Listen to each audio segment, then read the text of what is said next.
আমাদের ফরিদগঞ্জ উপজেলার মধ্যে সবচেয়ে জনপ্রিয় ও বহুত প্রাচীনতম একটি বাজার হচ্ছে রূপসা বাজার। আজ থেকে প্রায় ৩০০ বছর আগে বাজারটির পশ্চিম মাথায় রূপসা জমিদাররা বসবাস করতেন। অনেকেরই ধারণা তখন থেকে এখানে হাট বাজার বসতো, তবে সঠিকভাবে বাজারটির সূচনা লগ্নের তারিখ জানা যায়নি। রূপসা বাজারটি ফরিদগঞ্জ উপজেলা তথা চাঁদপুর জেলা সহ সারা বাংলাদেশের মানুষের কাছে বেশ পরিচিত। অধিকাংশ জেলার মানুষ আমাদের ফরিদগঞ্জ উপজেলাটি চিনে এই রূপসা বাজার ও রূপসা জমিদারদের মাধ্যমে। তো বন্ধুরা, আপনারা রূপসা বাজারটি দেখতে চেয়ে এত পরিমাণে অনুরোধ করেছেন, বিশেষ করে প্রবাসে থাকেন এমন অনেক ভাইয়ের অনুরোধে আজকে চলে আসলাম রূপসা বাজার। ঘুরে দেখাবো পুরো বাজারটি।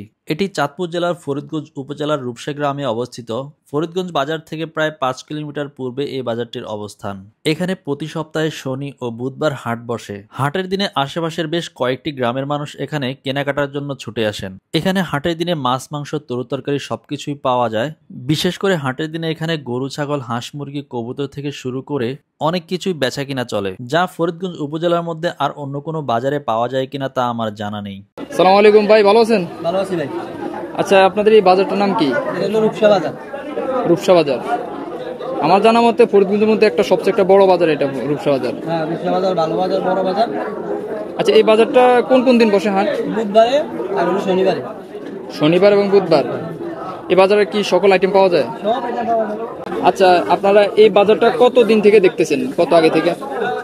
এত আর বাজার আনন্দ দেখতেছি এই অবস্থা। অনুমানিক কত বছর হবে?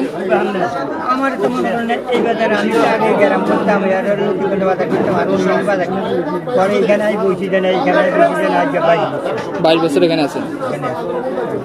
তাছাড়া ঈদের শপিং এর জন্য বাজারটি বেশ জমজমাট থাকে। পাঞ্জাবি, লুঙ্গি থেকে শুরু করে সকল ধরনের পোশাক আশাক পাওয়া যায় এখানে। বিশেষ করে রূপসা হাই স্কুল মার্কেট ও খান শপিং সেন্টার মার্কেট সহ মধ্যবাজারের পোশাক আশাকের দোকানগুলো ঈদের সময় বেশ ব্যস্ত সময় পার করে। তাছাড়া বাজারটিতে কি নেই, মানুষের দৈনন্দিন প্রয়োজনীয় সকল কিছুই রয়েছে এখানে। বাজারটিতে দিন দিন চাহিদা অনুপাতে কয়েক হাজার দোকানপাট গড়ে উঠেছে। রূপসা বাজারের পূর্ব মাথায় বেশ পুরনো একটি স্কুল রয়েছে, যা বাংলাদেশের জন্মেরও বহুদিন আগে ১৯১৩ সালের জানুয়ারি মাসের ১০ তারিখ প্রতিষ্ঠিত হয় এবং তার নাম দেওয়া হয় রূপসা আহমদিয়া উচ্চ বিদ্যালয়, যা তৎকালীন জমিদার সৈয়দ আহমদ গাজী চৌধুরী প্রতিষ্ঠা করেন। এই স্কুলটির সাথে ফরিদগঞ্জের বহু মানুষের শৈশব জড়িত। তাছাড়া এই রূপসা জমিদাররা জমিদার বাড়ির সামনে দৃষ্টিনন্দন একটি মসজিদ ও আলিয়া মাদ্রাসা নির্মাণ করেন। তো বন্ধুরা, বহুল জনপ্রিয় এই রূপসা বাজারটি আপনার কাছে কেমন লেগেছে তা অবশ্যই কমেন্ট বক্সে জানাবেন। আর আপনার বাড়ি যদি রূপসা বাজারের আশেপাশে হয়ে থাকে তাহলে ভিডিওটি শেয়ার দিয়ে সবাইকে দেখার সুযোগ করে দিবেন।